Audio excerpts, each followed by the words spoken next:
One of the most difficult parts of forecasting a winter storm is figuring out exactly where the precipitation will fall and in which form it might come, because a very slight difference in the temperature can make a very large difference in what kind of a storm you see. Because Kansas is located smack dab in the middle of the country, winter can be unpredictable. As a result, a Kansas State University climatologist says Kansans need to be prepared for rapidly changing conditions. On today's Sound Living, getting the jump on winter. Sound Living is a weekly public affairs program produced by Research and Extension at Kansas State University. I'm Jeff Wichman. K-State climatologist Mary Knapp says Kansas can experience a wide variation in temperature and snowfall amounts from November through February. Let's start with the precipitation first, because typically those months start our dry season. So in particular, when you get into December, January, February, you're at part of the driest time of the year. That does not preclude quite a bit of precipitation, but it's not the normal. And you're looking at generally less than an inch a month out in the western part of the state, and you're somewhere in an inch and a half to 2 inches as you get into the southeastern corner, where we tend to have wetter times all year round. So that's kind of the gradient. As far as temperatures go, in Kansas, we can have very large swings. One of the things that Kansans learn to be prepared for is that you can't really go much by what the average temperature is. You're going to be looking at what does it go from a high to a low. And we can have highs in the 80s and lows below zero. And sometimes there's not very long between those. So one of the things that listeners are going to want to be prepared for is those extremes that come with our winter weather. What is it that causes those big fluctuations? There are two factors that come into play. One is how dry the air masses tend to be. When you have a very dry air mass in play, you can have those very rapid temperature swings. The other thing is that we in the Central Plains tend to be on the boundaries between those frontal systems. So we can get very cold Arctic air roaring in from Canada and dropping the temperatures very quickly. On the other side of the coin, we can get a return flow from the Gulf of Mexico, bringing that milder air in play as well. So the battleground, which Kansas tends to be that battleground between those fronts, depends upon what kind of weather we'll get out of it.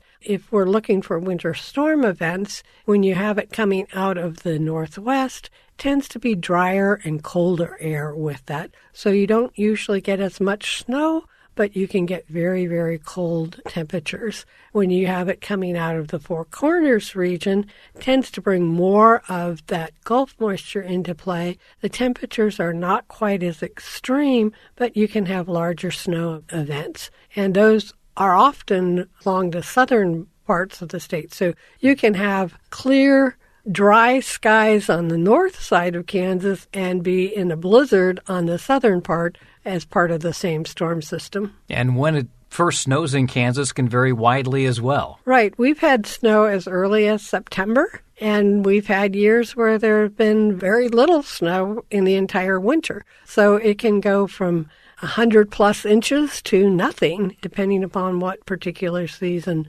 might bring with it. And the same goes for temperatures. We've had mild winters. We've had some rather bitterly cold winters. Right. And you can't really tell by what conditions we have in the fall as to what we might see as we get into our winter months. And winter really doesn't start until December. So the fact that we might have a cool October, a cool, wet October, may not bring a cool, wet December. On the other hand, winter can linger quite long in Kansas. We've had years where our entire winter has been confined to the month of March. So again, we can have a wide range of conditions. What behooves listeners is to be prepared for those wide swings. You can't always rely on what's happening when you get up in the morning. You could have some very mild air in play and have that northern front come through and temperatures drop like rocks during the day. This is the time of the year where you can make sure that your vehicle is ready for the winter conditions. That includes looking at the tire conditions, making sure that you have enough antifreeze in your vehicle, and topping off all of the fluids. It's also a good time to prepare your winter weather driving kit and make sure you've got that in the trunk ready in case of need. Talk about some of the things that should be inside that winter weather kit. Well, in the winter weather kit, what you're looking for is having extra hats and gloves, jump cables, some sort of traction material, so sand or something in that order. You may want to include a shovel, warning lights. Generally, what you'll want to do is before you embark on a extended trip in the winter, make sure that you have water in your vehicle, and that's something that you're going to load with you when you go, because it doesn't do much good if it's been there and it's frozen solid when you need it. Another thing is to make sure that you have checked what the road conditions are expected to be, not only where you're departing from, but along your route and at your destination. And let people know when you've left the house and when you expect to arrive.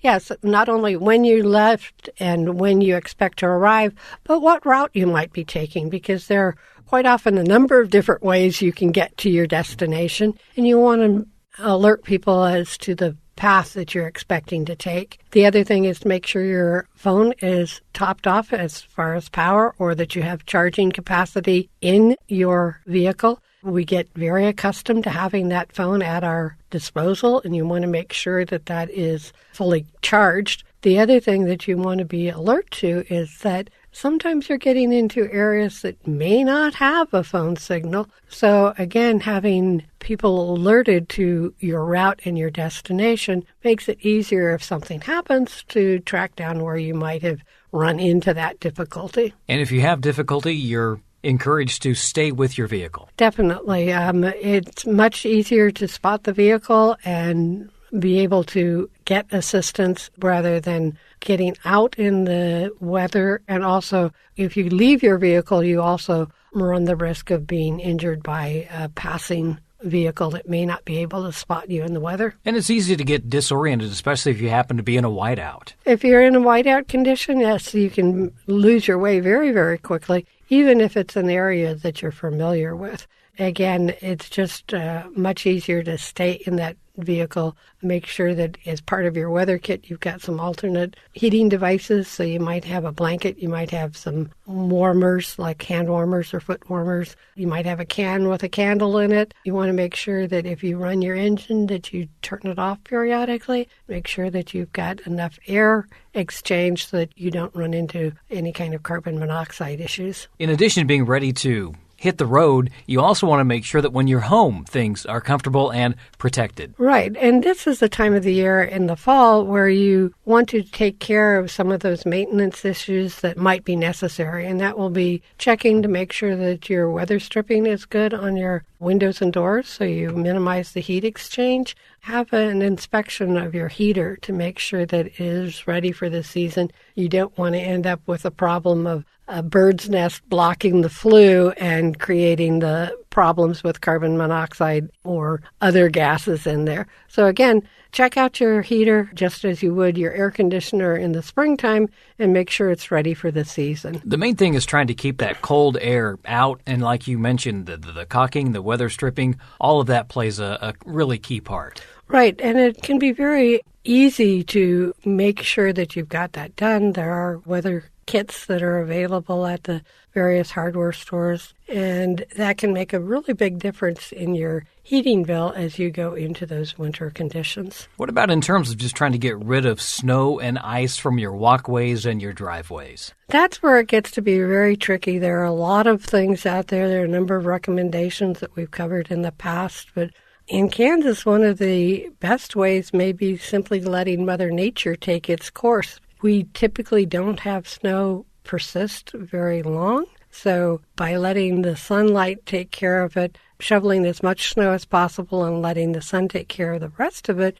you minimize the damage that might occur if you use some of the de-icing products. If you're looking at an extended cold spell, look at the various de-icing products that have a minimal impact on the environment and pets that might be in the area. And we want to take it easy when we're doing that snow removal because shoveling can be exhausting. Right, and a lot of that will depend upon the nature of the snow. If it's one of those light powdery events, you can take a broom and brush it away very easily.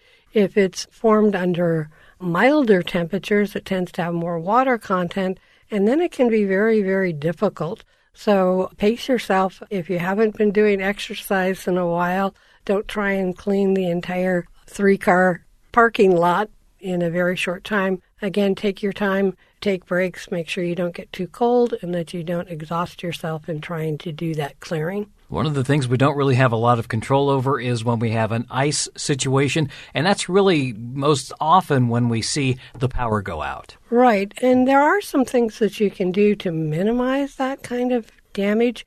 Make sure that the trees in your yard have been trimmed back, that there's any dead wood that it's been removed, so that if there is an ice storm, there's less likelihood that you'll have those branches coming down and taking out a power line. There's not any way to completely eliminate that risk unless you've got underground lines. But again, by keeping the trees and vegetation in your neighborhood trimmed back, you can minimize the risk at your particular yard. And those are the most hazardous driving conditions. When you talk about icing conditions, yes, that can be the most hazardous. One of the most hazardous conditions can actually be not in a heavy ice event where everybody's aware of the fact that the roads are iced up and drive appropriately to it, but it may be in a case where you have a freezing fog or a very light drizzle that has put black ice down, where you've got what appears to be a wet pavement that's actually frozen. In that case, people expect that the conditions are still wet and they may be driving more rapidly than would be warranted for the conditions. So be alert to those changing temperatures in a rain event or a precipitation event during the wintertime for that switch that goes from a wet pavement to a frozen pavement very, very quickly. And also keep in mind that it's much more difficult to judge whether that roadway is iced over or not at night. So if you can avoid driving at nighttime with those winter conditions, that would be wise. If you have to drive, give yourself extra time, slow down, and leave more distance between you and the vehicles around you so that you can take the appropriate action as needed. Do we have more of a warning time for winter storms than we do for some of the spring and summer storms? Not really. And one of the most difficult parts of forecasting a winter storm is figuring out exactly where the precipitation will fall and in which form it might come, because a very slight difference in the temperature can make a very large difference in what kind of a storm you see. It may be snow, it may be ice, it may be slush. It could be anything in between, and if you're in the dry area of the storm, you may not see anything at all. If you're just outside of that, you can be in the heavy snow bands. I once got to see something like that driving back from the Lawrence area to Manhattan. I was taking 24, and the storm actually had bands of snow. So you would go for a couple of miles, and there would be no snow at all. And then you would run into several inches of snow, and then no snow at all, and then a foot of snow, and then no snow at all. And that was in the 60-mile distance between Manhattan and Lawrence. And in some areas of Kansas, we may see roads shut down. Yes, but there's a very good system on most of the roadways. If you go to the KDOT, Kansas Department of Transportation, they have a road weather information system, and that maintains information about road conditions, what the pavement is like, what the surface is like, and you can often see video cameras showing what the road surfaces are looking like. So it's worth looking at that as you are planning out your trip. And if there are signs that a road is closed, don't assume that you can get around it. They're closed for a reason. It may not look bad where you're at, but they're closing the roads down quite often further away from where the actual worst part of the storm is, because lodging may be completely full and there's no place for you to seek shelter if you get stuck in the storm later on. That's Kansas State University climatologist Mary Knapp. For ideas on what to put in your winter weather safety kit, go to ready.gov. Sound Living is a weekly public affairs program produced by Research and Extension at Kansas State University. I'm Jeff Wichman, and this is the K-State Radio Network.